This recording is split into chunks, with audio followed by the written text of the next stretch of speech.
Olá, este é o De Frente com Vanessa. Estarei aqui para uma grande entrevista com o Dr. Hélder da Costa, secretário-geral do G7+. Não perca! A guerra, o conflito e a violência deixam um legado de fragilidades nos povos e nos países. Danificam infraestruturas, destroem postos de trabalho, deslocam pessoas e provocam feridas que precisam de ser saradas. Apesar disto, através da ação coletiva, os países podem assumir a liderança da sua própria transição rumo à paz e à resiliência. O grupo G7+, é composto por 20 países que fazem parte da África, Ásia, Pacífico e Caraíbas. Países com grande diversidade a nível cultural, geográfico e político, mas que partilham experiências comuns em termos de conflito e fragilidade. Motivado por uma visão de alcançar a paz e a estabilidade, o G7+, é uma plataforma onde a partilha do conhecimento e das experiências e o apoio mútuo pode assegurar a consolidação da paz e a construção de Estados de forma autónoma. E para falarmos sobre isso, temos aqui hoje o Dr. Hélder da Costa, secretário-geral do G7+. Antes de começarmos, muito obrigada por ter aceito aqui este convite. Obrigado. E, acima de tudo, pela confiança depositada em ser o primeiro entrevistado no De Frente com a Vanessa. Obrigado. Muito obrigada. Muito obrigado. Hélder da Costa, nascido em 1964, em Baucau, filho de António da Costa e Julieta de Jesus Soares de Venilali, o primeiro de 8 irmãos. Sim. Hélder, conta-nos um pouco assim como é que foi a sua infância. Bom, a minha infância, atravessei a minha vida em infância muito agradável, né? No tempo do período português, né? Como sabem, não tínhamos telemóveis, não tínhamos um mundo muito, numa vida rural, né? Todas as crianças correm de um lado para o outro lado, né? Não tivemos brinquedos sofisticados como o tempo agora, né? Só tivemos coisas tradicionais, paulitos, jogar bolas com um embrulho de papéis ou de frutas, a jogar bolas, né? Infância feliz. Descalços, sim. Portanto, mas falando isso, um fã feliz, né? Muito agradável. Fez o ensino primário em Venilali e o ensino secundário em Fatomaca e Baucau e continuou em Kupang. Prosseguiu os seus estudos de licenciatura na área de Economia Agrícola em Salatiga, na Indonésia. Depois de se formar na universidade, lecionou na Universitas Timor-Timor durante 2 anos, antes de prosseguir o seu mestrado na Nova Zelândia. Regressou a Timor-Leste, onde continuou a lecionar na universidade por mais 2 anos e, por fim, concluiu os seus estudos de doutoramento na área de Política do Comércio na Austrália. Diga-me, como é que foi estudar na Indonésia, na Nova Zelândia e na Austrália? Bom, para partilhar com a audiência desse programa, tive a honra o privilégio, digamos assim, de acabar os meus estudos no ensino primário e secundário. No ensino primário terminei no tempo português, depois no ensino secundário no período da invasão, pós-invasão, e tive o privilégio, né, digamos, mas infelizmente naquela altura não tinha infraestruturas adequadas para eu continuar o meu estudo secundário em Timor-Leste, né? Então tinha que sair fora do país à procura do ensino secundário em Cuba.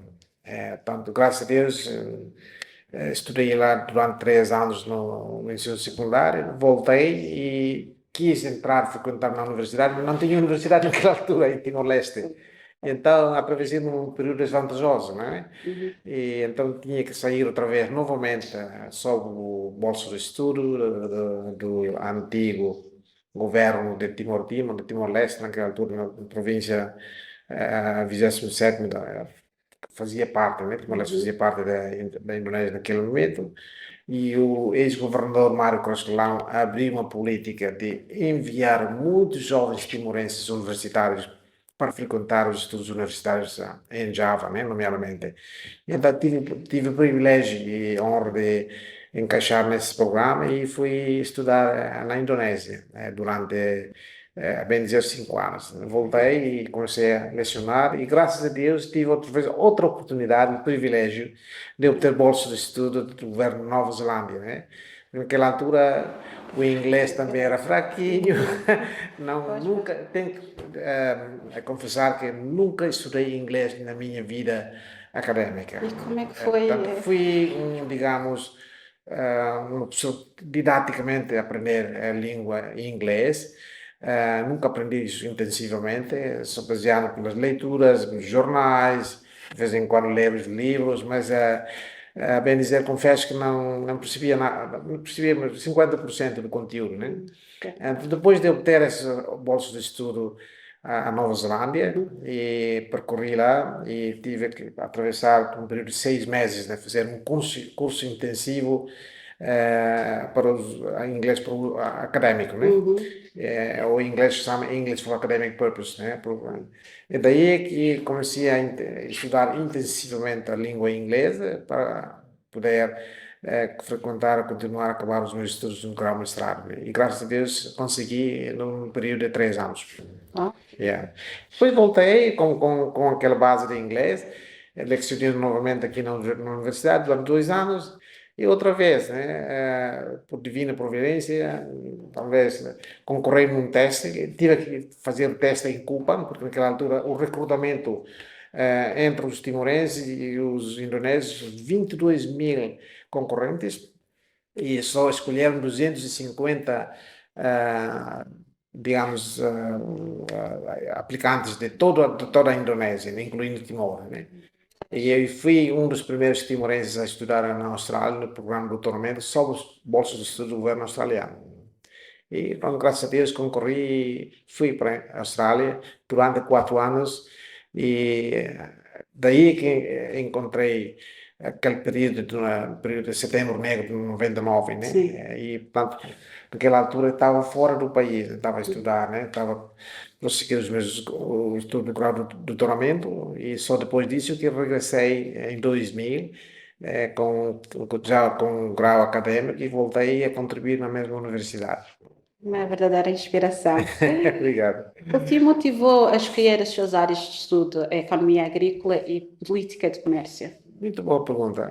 Bom, eu venho digamos, de um background, um panorama familiar muito orientado à vida agrícola, né? Meu pai era professor, minha mãe a mãe era dona de casa, né? Aguentou com os outros filhos na família e então tinha que fazer hortas, várzeas para cultivar hortaliças. Portanto, daí vejo uma coisa que está sangrado, né? Que é uma vida rural e isso inspirou-me bastante, né? Eu gostaria de aperfeiçoar o meu estudo na vida agricultura, na vida agrícola, digamos isso, e pelo menos ter um grau académico, né? Por isso frequentei escolhi essa área da economia agrícola, que era bastante interessante. E até agora, embora não pratico já, mas tenho os estudos base de conhecimento para suportar essa vida académica.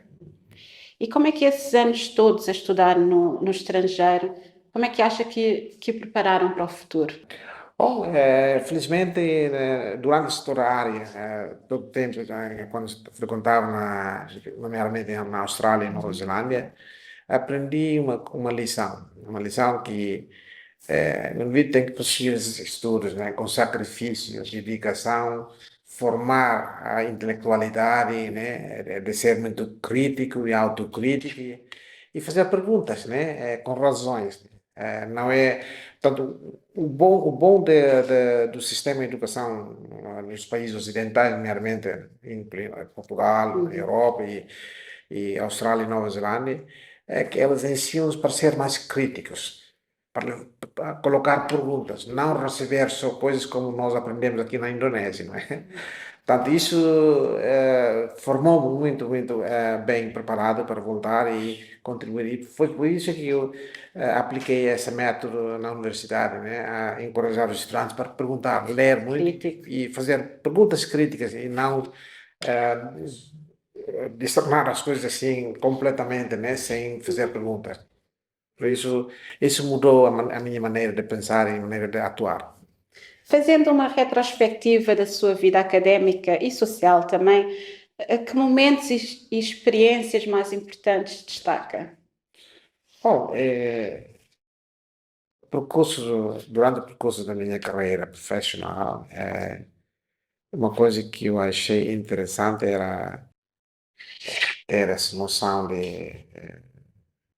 acabar os estudos nos países ocidentais, veio lá para Timor-Leste. E naquela época estavam só uns timorenses, né, graduados da universidade, mestrado, né? E tive orgulho de ser o primeiro timorense a obter o título de doutorado, né? Digamos, independência. Eu e um outro meu colega estávamos a concorrer quem vai ser o primeiro, né, em termos do doutoramento da fora, né? E com toda a humildade, fui primeiro, portanto, regressei e uma coisa que ficou destacada na minha vida é a capacidade de contribuir, né?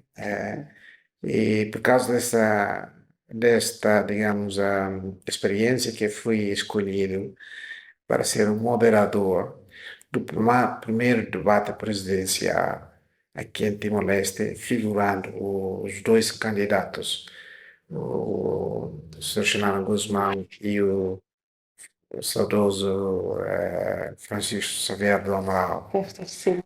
em abril de 2002.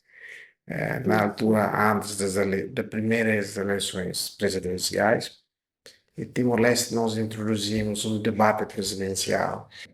E eu, naquela altura, já antecipava isso e tive que fazer uma pesquisa como moderar os debates presidenciais, né? Quando o Bill Clinton estava a concorrer. E eu sou um grande fã do Bill Clinton. E eu estava sempre a Estudou. acompanhar, estudei as táticas dos moderadores, a colocar perguntas. E isso ficou na minha mente. E quando regressei, estava a ensinar na universidade e escolheram para ser moderador desse primeiro debate presidencial, né? Portanto, isso para mim foi uma etapa, né, destacando na minha vida profissional. E fiquei muito honrado de ter a oportunidade de contribuir para este evento. De certo, um momento inesquecível. Antes de ingressar no G7+, trabalhou como conselheiro em eficácia da ajuda externa durante 5 anos para o Ministério das Finanças de Timor-Leste, prestou consultoria para várias agências internacionais de desenvolvimento na última década, incluindo os PNUD, Banco Asiático de Desenvolvimento, Banco Mundial, Australian Aid, Australian Centre for International Agriculture Research, o que o levou a ser um colaborador regular de revistas especializadas sobre desenvolvimento. Na Nova Zelândia trabalhou como gerente da educação superior por mais de 6 anos, na Fundação Ásia Nova Zelândia e o Serviço Voluntário no Exterior, supervisionando 5 países na Ásia. Devido a este vasto currículo profissional, não só no contexto nacional, como também no internacional, conte-nos um pouco destes mais de 20 anos de experiência em gestão nas áreas académicas e desenvolvimento no Sudoeste Asiático, na Austrália e na Nova Zelândia. Tudo isso não foi digamos, uma coisa que caiu do céu, né? Foi um sacrifício, uma dedicação e um esforço incansável. Porque meu pai me ensinava, né? Quando formos uma pessoa intelectual, a primeira coisa é que tens de ser ativa e com aquela noção de aprender e contribuir. Foi por isso que tentei o meu melhor de contribuir nas várias revistas internacionais, contribuir nos capítulos dos livros e também contribuir nos jornais internacionais, opinion editors, né? E não sei porquê, mas tentei, naquela altura, pensava que era fácil, mas não era. Foi muito difícil, porque no indivíduo, quando recebe um artigo para ser publicado num jornal internacional, como o Jakarta Post, ou no Australian Financial Review, ou nos jornais internacionais, precisa ter uma rigorosa editing, né? E graças a Deus consegui, né? Por isso, depois dessa vasta experiência, pensaram que também contrataram para contribuir nas revistas internacionais. E fiz isso. A bem dizer, de um sentido muito modesto, posso dizer que isso tudo por causa da reputação, por causa do sacrifício, e as pessoas reconhecem o trabalho acadêmico, né? Porque um acadêmico não só lecionar ou em termos da experiência pedagógica, mas também em termos de fazer pesquisas e contribuir nas revistas, publicações, né? Isso é um dos critérios de ser um académico. Eu, naquela altura, gozava nesse aspecto, tanto pensando nos últimos 20 anos, eu posso dizer que valeu a pena, sabe? De ter a oportunidade de contribuir nesse fórum. Que sejam mais 20. De que forma essas experiências e competências adquiridas ao longo destes anos todos são importantes para a função que desempenha atualmente? Bom, exatamente, por isso, como dizer, há três coisas que eu diria. Primeiro, eu sempre, uma coisa que me motivou é ter essas três Is. Em inglês são I's, né? A letra I. São, primeiro, tem que ter interesse e depois tem que ter esse impacto, né? Impacto e influência. Não, influência e impacto. Interesse, influência e impacto. Não, desse modo, eu gostaria de realçar que com base desses três Is que me puxou para fazer essas contribuições e, de fato, teve um grande impacto, né, na minha vida, carreira profissional, acadêmico e também no vasto percurso todo da minha vida profissional. Portanto, não é para, digamos, dizer à nossa audiência sobre o que é que fiz, mas pelo menos de um modo profissional. Celebrar os seus feitos, não é? Exatamente. Merece, fez por isso. O G7+, foi formado em resposta a uma lacuna identificada pelos Estados frágeis e afetados por conflitos sobre as formas como poderiam alcançar os Objetivos de Desenvolvimento do Milénio, objetivos globais estabelecidos pelas Nações Unidas que visavam erradicar a pobreza extrema e a fome. Apesar de muitos países terem tido sucesso na consecução destes objetivos, os Estados frágeis e afetados por conflitos ainda ficaram para trás. Os objetivos centraram-se em prioridades que não estavam alinhados com a situação real de muitos países afetados por conflitos. E como dizia Xanana Gusmão, não podemos alcançar objetivos de desenvolvimento global se não conseguirmos alcançar a paz nos países frágeis. Introduzindo aqui para o G7+, pode-nos brevemente contar aqui como é que surgiu o G7+, e qual a sua missão? Bom, boa pergunta. Para começar, eu diria assim, o G7 começou em 2008, quando houve uma delegação do Timor-Leste, que eu também participava nessa delegação, fiz parte dessa delegação a ir a Gana, na República de Gana, no capital Accra, onde decorreu a terceira reunião do alto nível sobre a eficácia da assistência externa.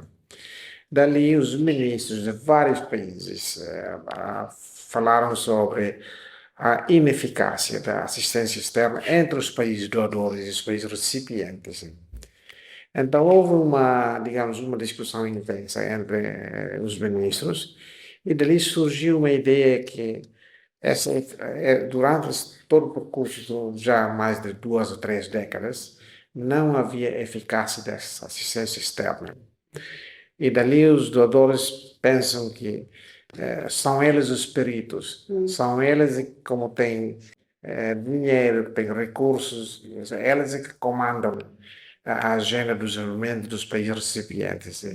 E nós, os países recipientes, os países frágeis, digamos assim, não tínhamos oportunidade de dizer sim ou não, ou traçar as linhas gerais da agenda do desenvolvimento do nosso próprio país. Então, temos que procurar um mecanismo, uma plataforma para mudar esse tipo de pensamento, né? Porque há um imbalanço, uma desigualdade entre as nossas relações entre os países doadores e os países recipientes. E também, por outra parte, dos países frágeis naquela altura, também não havia essa coisa da paz. Estamos sempre envolvidos nos países de conflitos, né?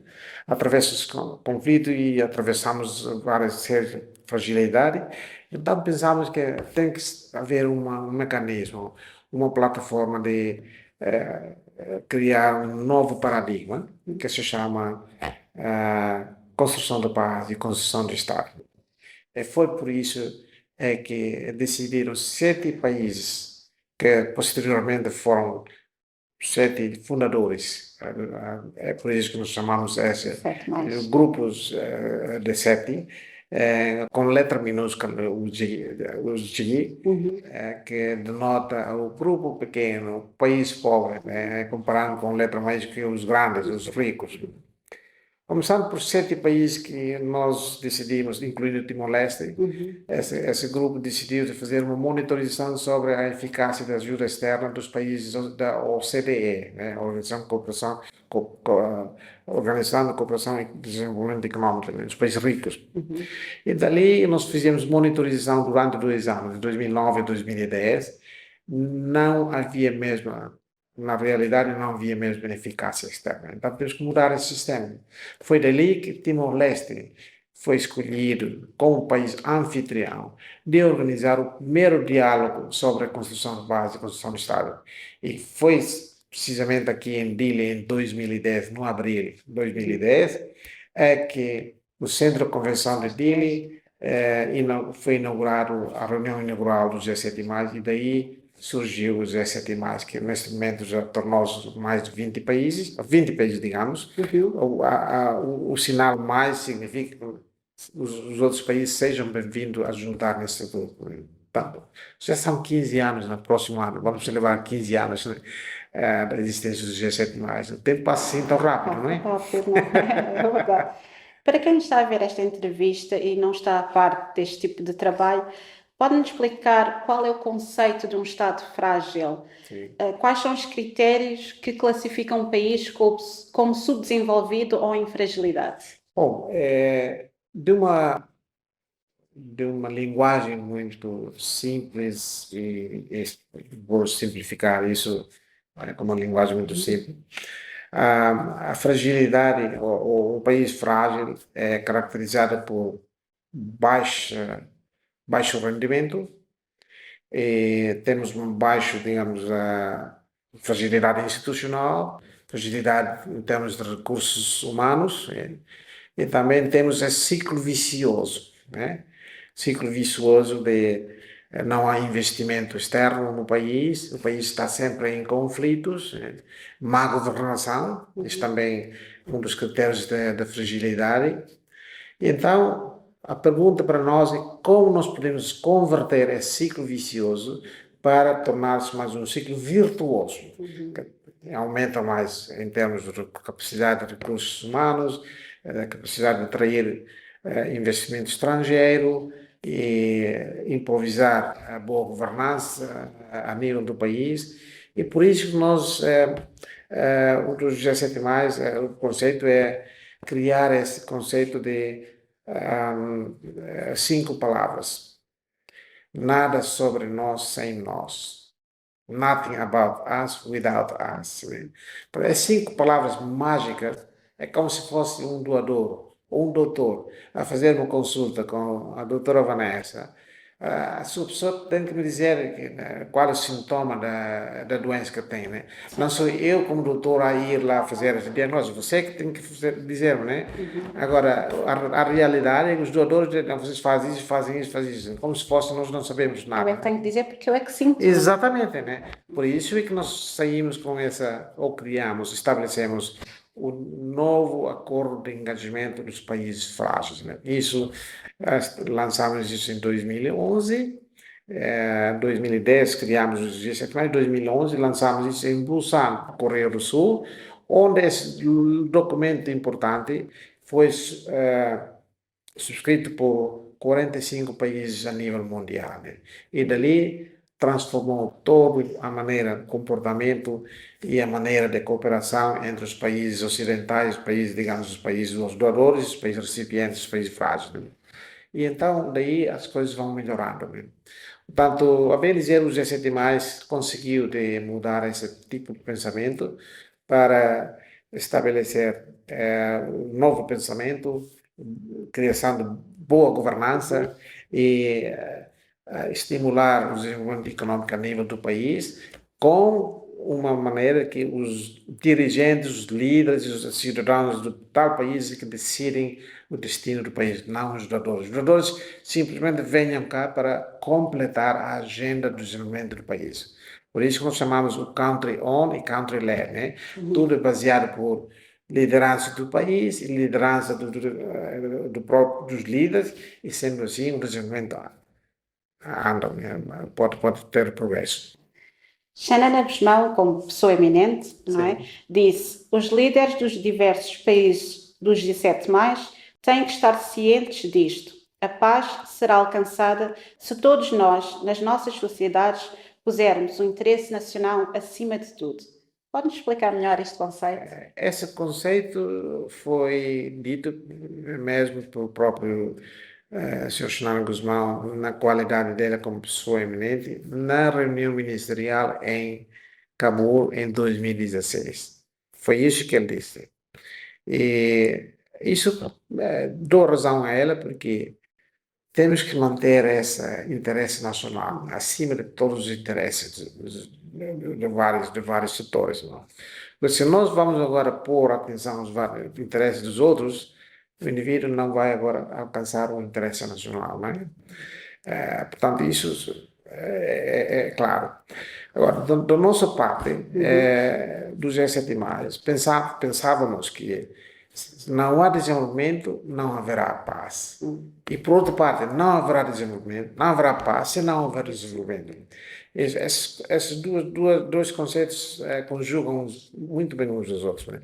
É por isso que nós, como em Timor-Leste, naquela altura, na nossa trajetória do desenvolvimento, depois de 2006, 2002, tivemos crise, o conflito que é parecido, aparentemente acontece em dois anos. Né? Basta ver para trás, 2002, 2004, tivemos 2006 e 2008, né? Então, só em 2010, é quando depois de lançarmos esse programa de Nothing About Us, Without Us, ou Nada Sobre Nós Sem Nós, então o governo timorense naquela altura, o quarto governo constitucional, decidiu de lá fazer uma campanha nacional, que é Adeus Conflito, Bem-vindo ao Desenvolvimento. Foi isso que gerou, digamos, estimulou o conceito do G7+, e partilhamos esse conceito com os outros membros e eles todos ficaram encantados com esse programa. Né? Então agora ficou como um moto oficial do G7+, né? Goodbye Conflict, Welcome Development. Ou Adeus Conflito, Bem-vindos. Para terminar, eu diria que o Xanana Guzmão foi uma pessoa instrumental de promover esse conceito. Também na altura, o Ministro das Finanças da Serra Leoa também falou sobre a ideia da solidariedade. Nós sentimos uns pelos outros, nós sabemos dos problemas de cada um de nós podemos falar sobre eles porque compreendemos uns aos outros, já que passamos pelas mesmas experiências. Fala-nos um pouco dessa relação entre os países do G7+. Como é que tem sido essa partilha e qual é a relevância dessa ajuda mútua? Eu posso partilhar duas experiências. Tive a oportunidade de participar numa reunião entre os países do G7+, e os países doadores. Parecido como se fosse um retiro. Não havia essa coisa de confiança uns aos outros. Né? Há sempre essa coisa de reservas, né? Pé atrás. Exato, um pé atrás. Sempre com essa reserva. Será que eu falo aberto? Mas ele... Há sempre reserva. Mas isso é completamente diferente. Quando os próprios países do G7+, encontram, reúnem-se uns aos outros, falam-se à vontade como se fossem irmãos. Porque tem digamos, esse sentimento comum, né? Porque somos pobres, partilhamos e temos recursos naturais, né? Somos ricos, né? E a nossa gente, o nosso povo é um povo resiliente, né? Portanto, vindo desse background que nós chamamos, então, afinal das contas, nós temos esse problema comum, né? Então, por que não decidimos continuar esse diálogo, esse fórum? Né? É isso o espírito que fundou o G7+. Né? Quando as pessoas falam a mesma linguagem, falam o mesmo desafio, afinal das contas, o que você atravessa, eu também atravesso. Portanto, sentimos esse tipo de solidariedade uns aos outros, né? Como se fosse uma família, né? Quem está ferido, todos nós sentimos feridos, né? Portanto, sentimos a dor que uma pessoa sente, outra pessoa sente. Isso é não deixar ninguém para trás. Exatamente, não deixar ninguém para trás, né? Portanto, é isso o espírito do G7+. E, felizmente, para dizer que o G7+, é que fez essa advocacia, lutou bastante nos corredores das Nações Unidas em 2015 para conseguir assegurar o Objetivo de Desenvolvimento Sustentável número 16, que se fala sobre o fortalecimento institucional, paz duradoura e a promoção da justiça, todos, etc. Portanto, se não fosse o G7+, a lutar isso, adeus o objetivo do desenvolvimento número 16, porque houve uma pressão imensa da parte dos países poderosos para não incluir esse objetivo na agenda, na totalidade, na unidade da Agenda 2030, né? Graças ao G7+, que conseguiu incluir isso, sentimos um grande orgulho. Como país pioneiro e fundador do G7+, quais têm sido as principais contribuições de Timor-Leste para o G7+? Boa pergunta. Eu diria 3 exemplos concretos que eu posso partilhar nesta entrevista. Primeiro, a contribuição de Timor-Leste em Guiné-Bissau. Como sabem melhor, Guiné-Bissau atravessou um período muito, digamos, desafiador ao longo de todo o tempo, né? Quase 50 anos da construção do Estado, né? Houve golpes, uma série de golpes, e até chega numa altura que houve também uma sanção da comunidade internacional aos guineenses por motivo de ter essa reputação, não é? De golpe de Estado, né? Portanto, nenhum mandato do governo que exceda 5 anos, durante os últimos 12 anos da trajetória do desenvolvimento da Guiné. E foi precisamente em 2012 e 2013 que o Guiné-Bissau pediu ao Timor-Leste para partilhar essa experiência em um país irmão, né? Portanto, eu posso contar que, graças à liderança visionária do primeiro-ministro Nana Guzmão, naquela altura, que ela ia visitar a Guiné-Bissau como primeiro-ministro, mas foi lembrado pela nossa ex-embaixadora, a Natália Carrasclão. Ela disse assim ao seu primeiro-ministro, se você vai agora à Guiné-Bissau como primeiro-ministro, então você está a violar os princípios da CPLP, porque a CPLP também não concorda com os atos não democráticos do nosso país irmão em Guiné-Bissau, por causa do golpe, né? Porque lembra que a CPLP também optou numa reunião ministerial para pôr suspenso, né, a Guiné-Bissau naquela altura. Então, com a ingenuidade do primeiro-ministro Guzmão, ela escreveu ao embaixador Murada, embaixador que naquela altura de Moçambique, era secretário executivo da CPLP. Daí uma carta dizia, venho informar a Vossa Excelência que eu vou a Guiné-Bissau como um cidadão de um país frágil a ajudar o outro país frágil. Portanto, levo a bandeira do G7+. Embora que ele vai agora. Foi por isso que chegou em Guiné-Bissau durante o período de tantos dias e conseguiu encontrar com vários atores, protagonistas da sociedade guineense e fez uma reconciliação, né? Incluindo o general que alegadamente envolveu neste ato de golpe de Estado, né? Portanto, graças a Deus, Guiné-Bissau naquela altura foi por causa da contribuição de Timor-Leste, talvez 6 ou 8 milhões de dólares americanos, para facilitar as primeiras eleições legislativas durante 40 e tal anos, graças a Timor-Leste. Portanto, fizeram uma eleição geral, internacionalmente reconhecida, e, além disso, graças ao caso de Timor-Leste, a contribuição nossa, uma pequena contribuição, mas valeu a pena, né? Agora a Guiné-Bissau está a enfrentar outros desafios, mas esse é o problema interno delas. Esse é o primeiro exemplo. Segundo exemplo, tive a honra também de acompanhar o nosso primeiro-ministro Nuno Guzmão a fazer uma missão de paz e reconciliação na República Central Africana. E dali conseguimos reunir os protagonistas, a Laka e a Anti-Selec, dois grupos étnicos que envolveram nessa guerra étnica, mataram muitas pessoas e, felizmente, eles ouviram o primeiro-ministro Nuno Guzmão a fazer essa reconciliação. Foi por isso que o Vaticano, quando o Papa foi a República Centro-Africana em outubro de 2015, enquanto nós fomos um ano antes, e foi informado, o Papa foi informado, o Santo Padre, foi informado que a paz era possível na República Centro-Africana. E então os centro-africanos disseram isso ao Papa. A paz era possível no nosso país por causa da contribuição do país irmão que se chama Timor Oriental, não se chama Timor-Leste, né? Porque falam francês. Né? E dali o Vaticano, a Santa Sé, estava mesmo interessado em saber como que Timor-Leste e os G7+, vêm do Pacífico, vêm ajudar esse país. Né?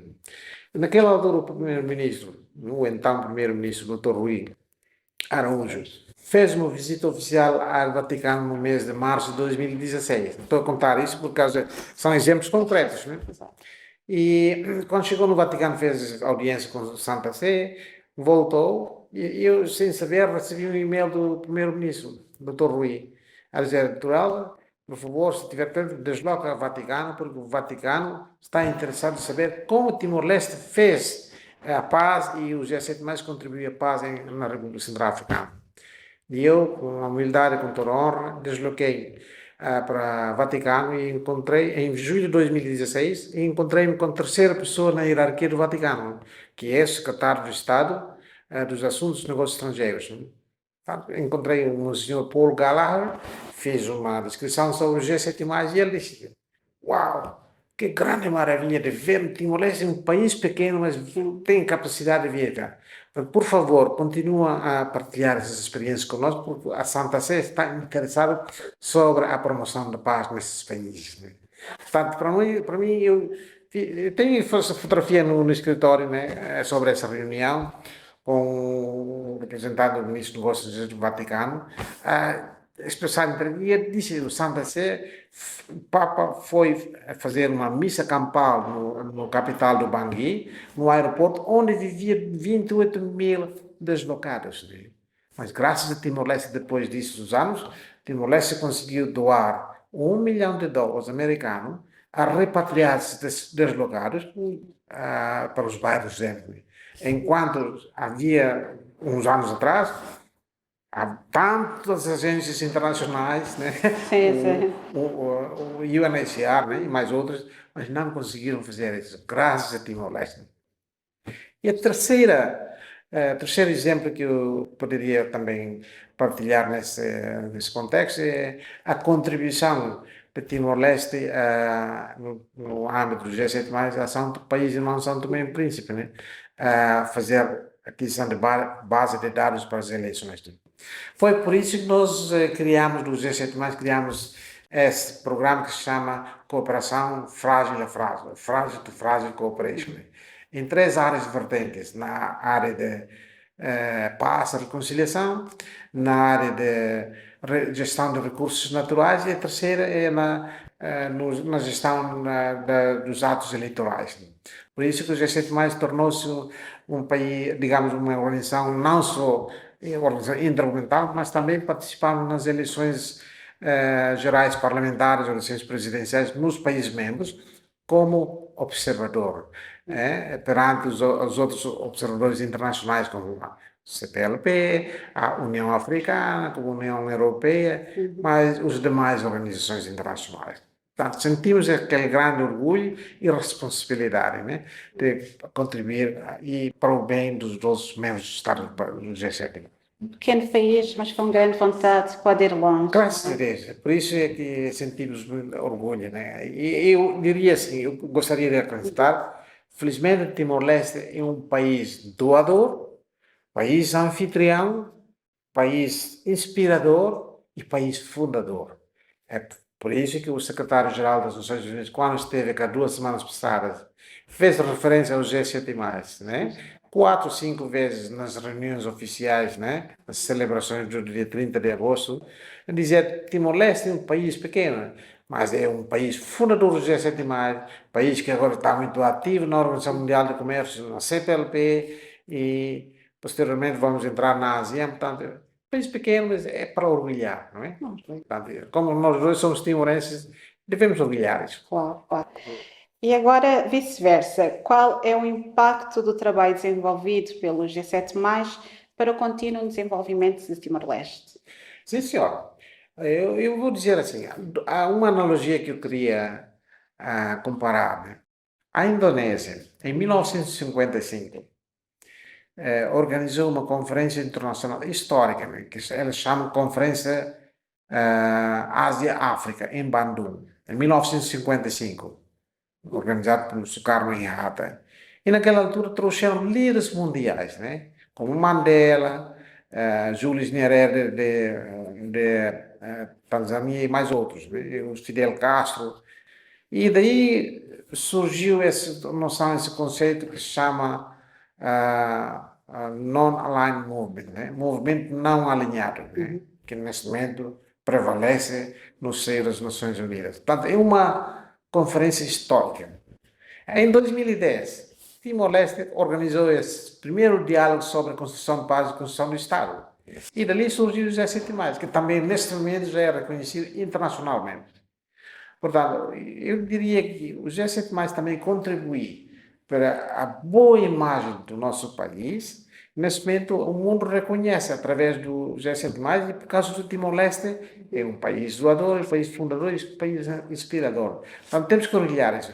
E também nós, os timorenses, tivemos essa vantagem, porque os países do G7+, também usaram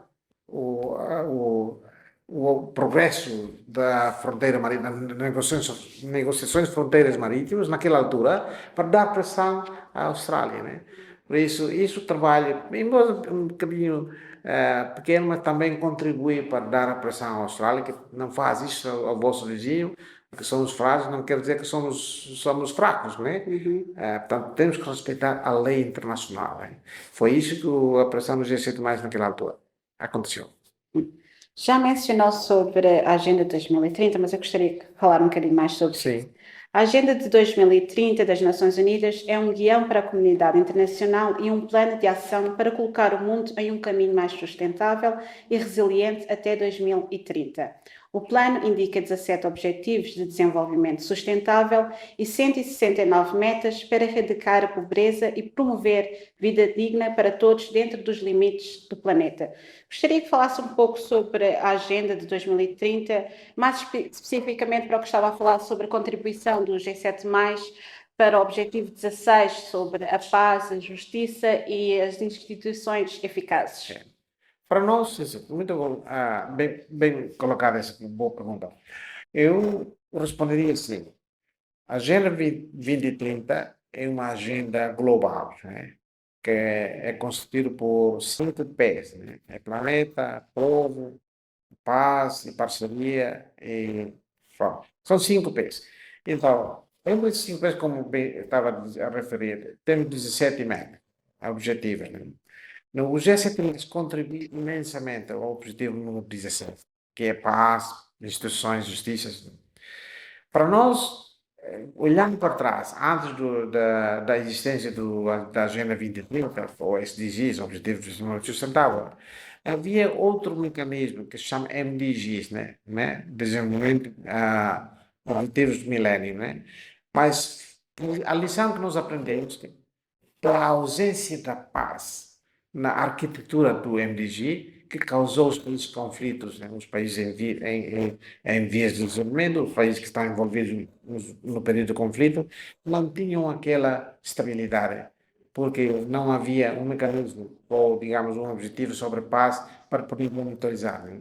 Então, nessa nova arquitetura da Agenda 2030, temos que incluir a agenda sobre paz, né? E para nós a paz é possível por causa de nós, os países frágeis, estamos enfolgados nesse aspecto, né?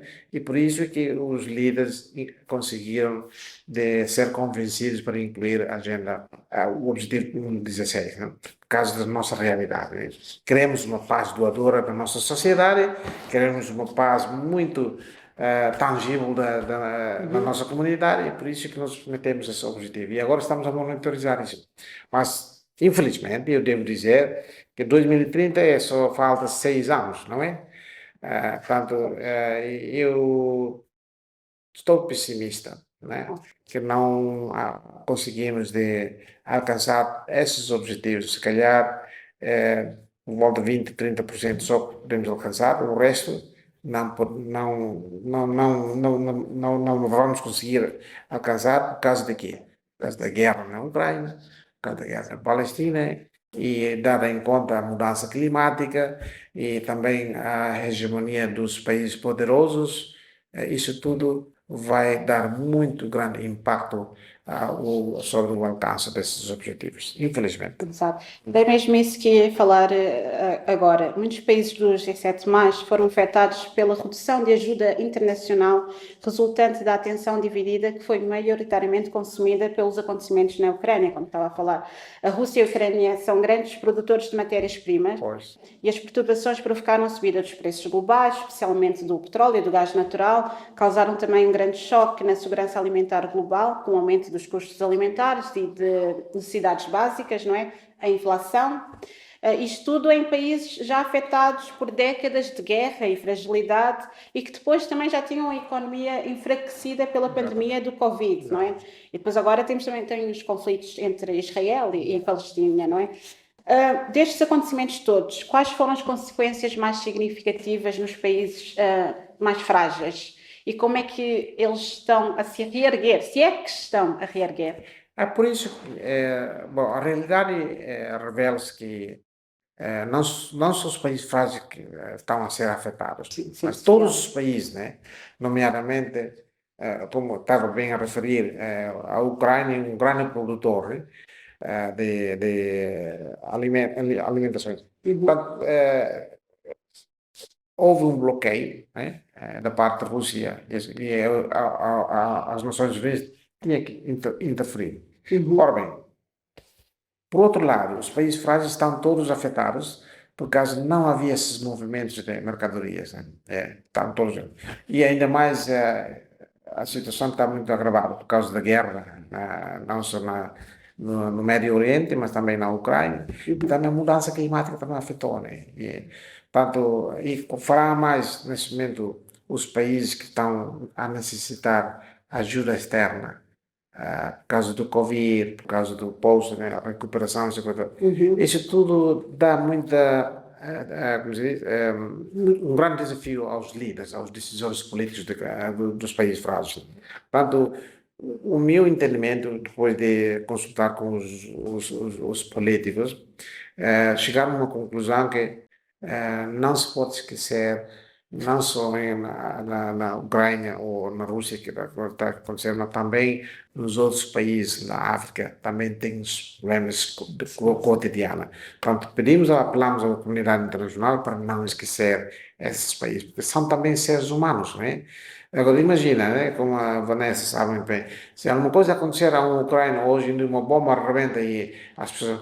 Mas completamente diferente de uma coisa que acontece na África, ninguém faz uma publicação, né? Enquanto as pessoas são também seres humanos a ser sofridos, né?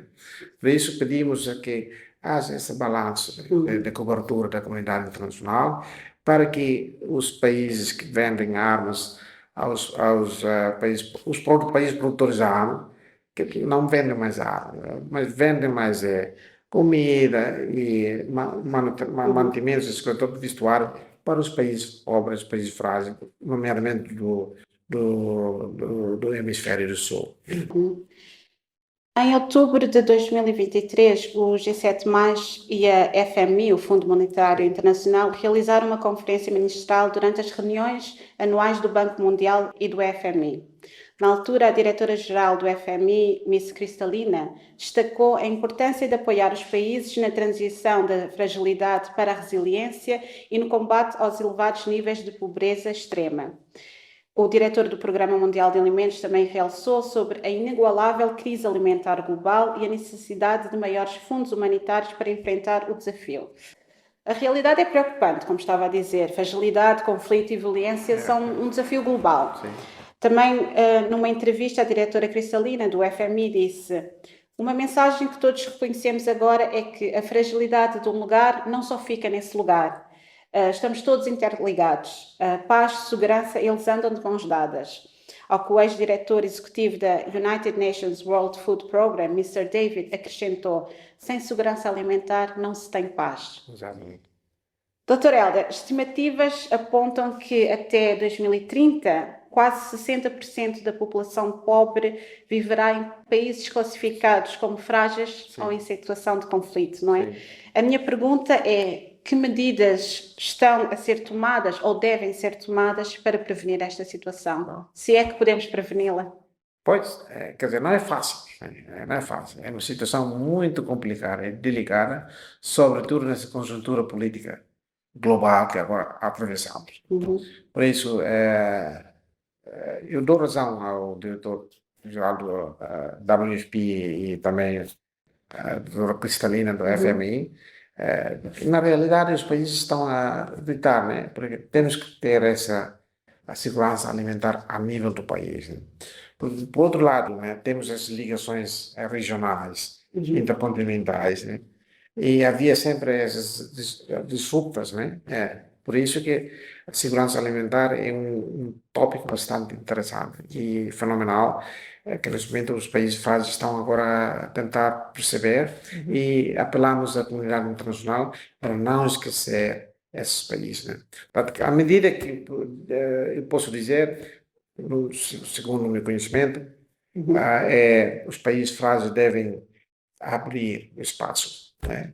E manter o país em harmonia, tranquilo, não criar mais conflitos, atrair investimento direto estrangeiro e também promover a estabilidade política, estabilidade governativa a nível do país. Sendo assim, as pessoas dão mais oportunidade para engajar no processo de desenvolvimento a nível doméstico. Só isso é que nós podemos garantir a segurança alimentar quando as políticas certas, né, dos governantes investem no setor agricultura, investem no setor produtivo, e são essas medidas concretas que os países frágeis devem fazer. E estou a ver que estão mesmo a fazer, mas de vez em quando estão mesmo atados sobre, ou digamos, o maior impedimento é não há recursos suficientes, né, para estimular o desenvolvimento da agricultura, do setor agrícola de cada país. Diga-me, qual é a agenda que o G7+ tem para os próximos capítulos? O que é que o futuro aguarda? Bom, o futuro nesse momento devo dizer que é cheio de incerteza, ainda mais a conjuntura política global, né, é imprevisível nesse momento. Portanto, vai ser um período desafiador. Então, para nós, o que nós podemos fazer é continuar a fazer a advocacia, a ter a nossa voz seja ouvida nos fóruns internacionais. Por causa disso, que daqui a 2 semanas Exatamente. organizaremos um evento de alto nível, a nível chefe de Estado e chefe de governo, onde Timor-Leste vai ser participado pelo próprio primeiro-ministro Xanana Guzmão e mais outros líderes mundiais, sobre o tema paz no mundo e paz nos Estados frágeis. E o tema vamos agora compartilhar as soluções coletivas. O que é que podemos fazer nesses países? Portanto, espero que esse evento vai ser realizado com um grande sucesso em Nova Iorque e dali aguardamos a agenda. Isso para este ano. Agora, no mês de novembro, vai haver uma grande delegação de Timor-Leste, incluindo os outros países, a participar no COP29, né? Do Community of Practice 29, que é sobre a mudança climática em Baku, na Azerbaijão. E nós, os G7+, haveremos de trabalhar com Uni Arab Emirates, né, os Emirados, a organizar um grande evento de alto nível para pôr as pessoas sobre a promoção da paz e a mudança climática e a resiliência. No próximo ano, para o ano, com todo o prazer, posso partilhar que no mês de abril iremos celebrar os 15 anos da existência do G7+, o tempo passa assim tão rápido, e vamos organizar uma reunião ministerial aqui em Dili, Timor-Leste, juntamente em parceria com o Ministério dos Negócios Estrangeiros, o Ministério da Defesa e o Ministério Interior de Timor-Leste, e com certeza o Governo de Timor-Leste, a organizar essa reunião ministerial em Dili para refletir outra vez os 15 anos sobre os progressos alcançados durante esses 15 anos e o que é que nós podemos continuar a fazer daqui os próximos 10 e 15 anos. Portanto, são planos concretos que nós podíamos fazer aqui em Timor-Leste, também a nível internacional, a nível global. Há muitas iniciativas que nós podemos. E continuamos a apostar nas eleições, ser observadores nos atos eleitorais ou nas eleições presidenciais e parlamentares dos Estados-membros. Portanto, vai haver digamos, um período muito ocupadíssimo. Ótimo. Uma última pergunta.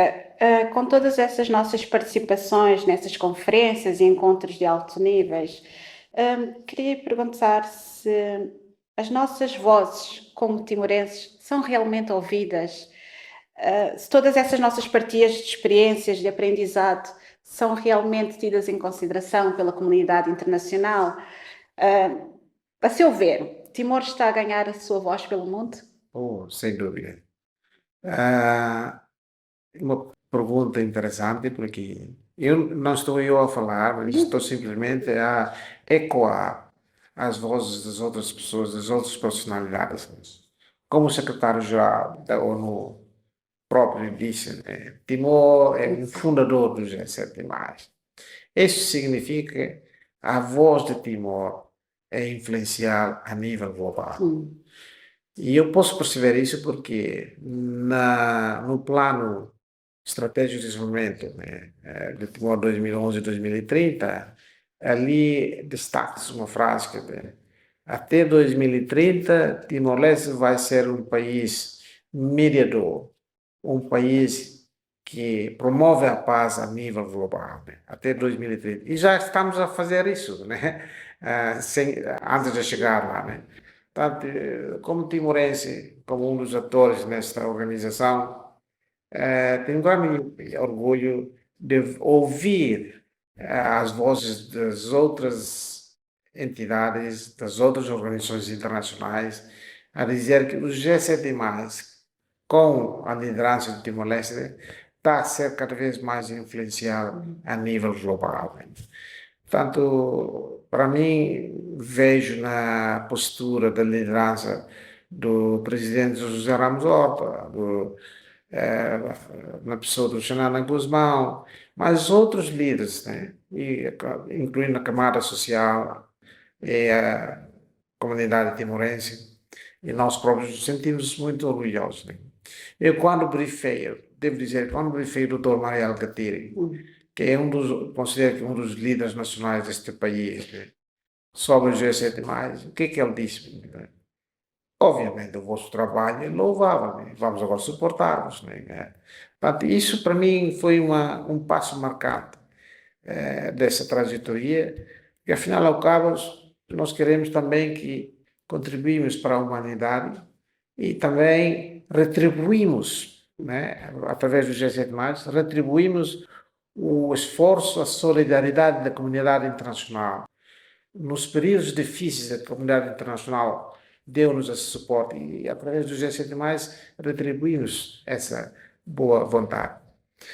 Agora, resta agora, compete à comunidade internacional a ver o que Timor-Leste de fazer. E Timor-Leste, de fato, contribuímos pela nossa experiência. Essa experiência que eu gostaria de acrescentar também, a experiência nossa sobre a reconciliação com a Indonésia tornou-se como um modelo exemplar no mundo. Ninguém contesta esse exemplo porque é aquilo baseado por uma realidade, né? E então, como que dois países, digamos, um país grande como a Indonésia e nós os timorenses somos pensados, né? Mas no fim, depois de terminar aquela turbulência toda em 1999, né, conseguimos fazer a reconciliação com a Indonésia. Isso é uma coisa que é impensável, depois de 24 anos. Né? E convertemos a atitude de confrontação para cooperação e colaboração, né, com a Indonésia. E nesse momento, a nossa fronteira, né, entre Timor-Leste e Timor Ocidental é uma das fronteiras mais seguras do mundo. Você vê só aquela fronteira da Gaza entre Israel e Palestina. É o pior do mundo que nesse momento agora acontece, por causa da guerra. Isso por causa que há sempre fações. Né? Portanto, devo dizer que a comunidade internacional tem um enorme respeito a Timor-Leste, não ao G7, mas a Timor-Leste, e por causa nós também promovemos esse espírito de reconciliação. Né? Saber superar as dificuldades, como o Papa disse, esse povo sofreu bastante, é um povo lutador, batalhador, um povo que vive numa situação com dignidade e alegria. Que sorri depois dessas feridas todas. Então, é isso a comunidade internacional. E a bem dizer, depois da visita do Papa esses 3 dias, Timor-Leste ficou com aquele foco no mundo internacional. 3 dias sucessivamente, né? Com a visita do Papa. E graças a Deus. Uma coisa que eu também gostaria de partilhar. Hoje mesmo, o padre Joaquim Sarmento partilhou-nos que ontem, antes da saída do Papa, né, o Papa teve um encontro tete-a-tete com o Presidente da República. Né? E então o Papa disse assim, Senhor Presidente, tenho muita admiração e nunca vi em outro sítio o entusiasmo do vosso povo. Então, o que é que o Presidente disse? Conforme esse povo tem esse entusiasmo por causa da sede e da fome de um líder ético como Sua Santidade. Foi assim a resposta do Presidente. Como timorense sentiu-se emocionado, não é? Muito emocionado. Tanto, eu diria que com a visita do Papa, com a visita do Secretário-Geral das Nações Unidas e daqui mais umas semanas a visita do Presidente da Indonésia, isso tudo demonstra a capacidade, a liderança, a unidade, a paixão e o espírito de reconciliação, não é? Entre nós os timorenses, e fortifica a identidade nossa, né? Por isso aquele tema de que a vossa fé seja a vossa cultura é mesmo bem escolhido, bem dizer, não posso explicar isso em palavras, né? Sim. Mas posso sentir aquele sentimento, né? Com aquela multidão de pessoas, né? A sair espontaneamente com entusiasmo a receber o Papa. A nação mais católica do mundo depois do Vaticano. Exatamente, sim. Estatisticamente, sim. Portanto, o Papa ficou muito impressionado, né? E todos nós timorenses, né? E, graças a Deus, nada aconteceu, né? Não havia, digamos... problemas. Sim, problemas, não, felizmente nada, né? Graças à bênção do Nosso Senhor. Né? É verdade. Um grande orgulho deste pequeno país, não é? Exato. Por isso, embora que sejamos frágeis, mas eu diria que somos agora candidatos para sair dessa fragilidade com uma resiliência. Né? Timor-Leste saiu numa certa altura, em 2020, 2021, né? De acordo com o estudo de fragilidade, o relatório de fragilidade da OCDE, mas de repente voltamos outra vez. Por isso eu diria, essa fragilidade é um ciclo vicioso, né? Agora, para sair dali tem que levar tempo, sacrificar um bocadinho, e com boa liderança, bons recursos e boa política a nível doméstico. Que assim seja. Gostaria de terminar esta entrevista com um questionário que preparei para si. Diga-me a primeira coisa que vier à cabeça. Um objeto preferido. Bom, epa, Assim, para mim é viver simples, não é de material, não é? para mim, não. É basta ter um simples telefonema só para fazer hoje em dia o mundo é dominado por tecnologia, né? É. Portanto, talvez atualizar o telefones, talvez um objeto que também gostaria de ter, né? Para acompanhar a situação mundial. Um livro que recomenda. Bom, eu iria recomendar um livro que se chama The Team of Rivals, né? Isso em inglês, né? Tanto um livro que o Obama também gosta muito de ler isso. Agora, do ponto de vista, os livros portugueses que eu gosto muito de ler neste momento é Abraçar o Mundo, né? Um escritor espanhol. Eu gosto muito da maneira dele de escrever, né? Portanto, como nós ligamos, engajamos nossas relações com outros países, né? Eu gosto muito do espírito dessa cooperação, colaboração, e isso que estou a ler. Portanto, eu recomendo aos meus compatriotas, se tiverem tempo, ler esse livro. Perfeito. Um ídolo que lhe inspira. Isso é uma coisa que eu, né? Infelizmente, o meu ídolo já está noutro mundo nesse momento. Meu ídolo é Dom Helder Câmara, né? Foi isso que o nome que o meu pai escolheu, né? Ter homenagem a ele. E o Dom Helder Câmara é um bispo muito simples, um bispo que é um grande defensor dos direitos humanos no Brasil. E o meu pai leu sempre os boletins, né, quando era professor. Então disse, quando o meu filho nascer, eu vou pôr o nome dela. Foi isso que ele fez, né? Portanto, eu também, inspirado nisso, ia ler a biografia dela, por acaso, tem digamos, um perfil bastante impressionante, né? E ela emocionou muitas pessoas, né? Porque era um candidato Nobel da Paz, não conseguiu, mas mudou o pensamento. E é também um dos pioneiros da teologia da liberação, né? Tanto Liberation of Theology. Disso é que inspirou-me bastante. O outro ídolo meu também, que faleceu, né, é o Nelson Mandela. Né? Pessoa muito simples, mas também tornou-se um ícone mundial, né? Portanto, Nelson Mandela, né, é uma coisa que me inspirou bastante, ele disse, né? Quando eu entrar na minha vida privada depois da presidência, volto para a minha terra natal, né? E vou agora atravessar nas valetas, nos vales, a ver o som como se diz, dos pássaros, e passar uma vida assim tão tranquila. Né? Isso inspirou, porque lembrando no primeiro minuto nosso, vindo de uma família rural, e isso inspirou, né? Que vale a pena, né? Ter essa natureza, a combinação de uma coisa moderna e natureza. Sim. Um lugar que lhe marcou. Bom, já viajei vários países, 80 e tal países, na minha carreira profissional, mas um lugar que me marcou muito, como diz, é o país que se chama Ruanda.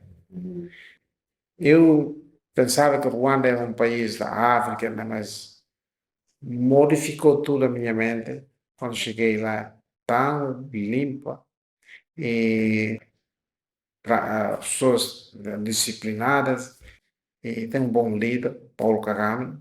É por isso que no seio do G7+, trouxemos 3 delegações já em 2 anos para Ruanda a aprender a trajetória de desenvolvimento de Ruanda. Né? Não tinham recursos, mas conseguiram transformar o país moderno, e as falas de Singapura, de Singapura em Nova África, né? Portanto, como que nós, guimarães, temos muitos recursos, mas estamos a ser estagnados, né? A diferença é que se têm bons líderes e boa visão. Enquanto nós também temos bons líderes, mas infelizmente não temos boa visão, né? Cada um, quando chega, desmantela, né? O outro chega, o outro governo chega, desmantela. Portanto, estamos a perder tempo em edificar, desmantelar e não temos essa continuação da visão coletiva do país dos próximos 25, 50 anos. Isso é a grande diferença que nós atravessamos. Um momento inesquecível.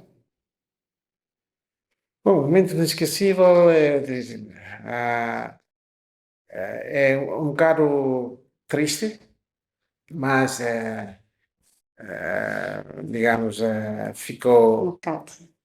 marcado fui deportado. Deportado no sentido deportado da Malásia.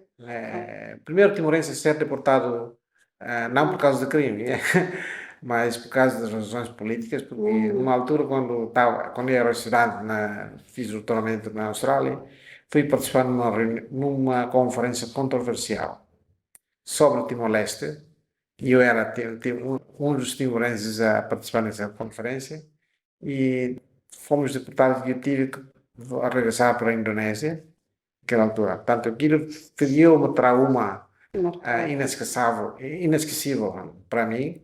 Mas no fim, as pessoas que nos deportaram foram todas para a cadeia por causa das violações dos direitos humanos que naquela altura não deviam capturar-nos.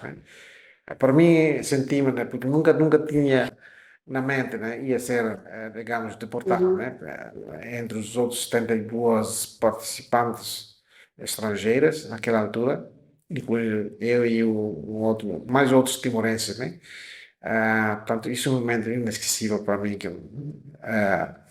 ficou e marcou não sei, fiquei muito traumatizado. Sim, né? sim. Isso é uma coisa Nossa inesquecível. memória, claro. Uma saudade. Saudade.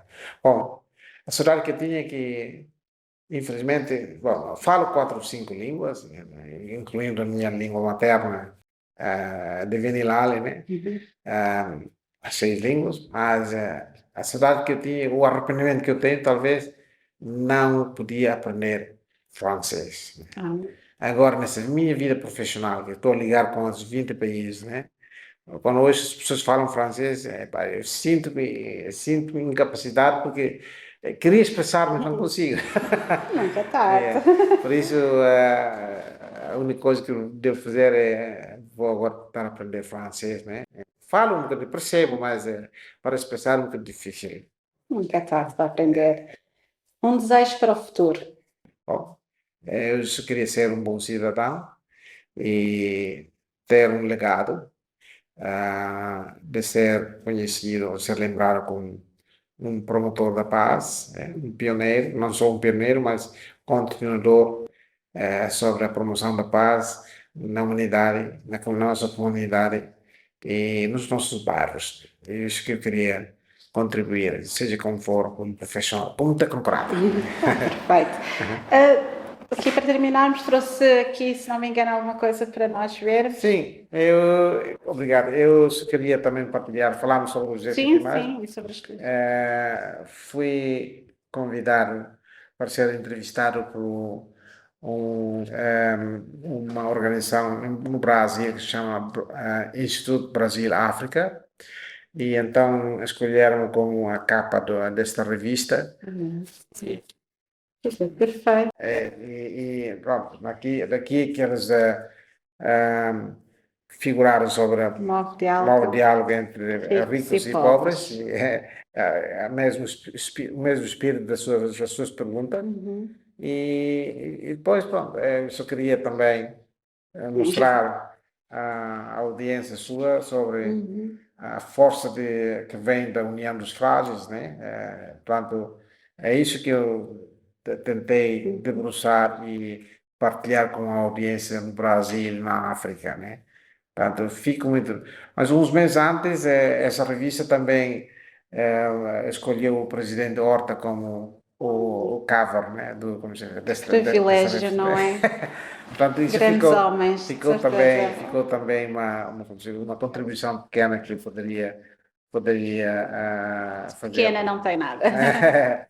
E depois esse livro também, um livro publicado pela Isabel Rocha de Siqueira, uma professora académica da Universidade Pontifícia do Rio de Janeiro, no Brasil, e sobre estados frágeis num mundo desigual, né?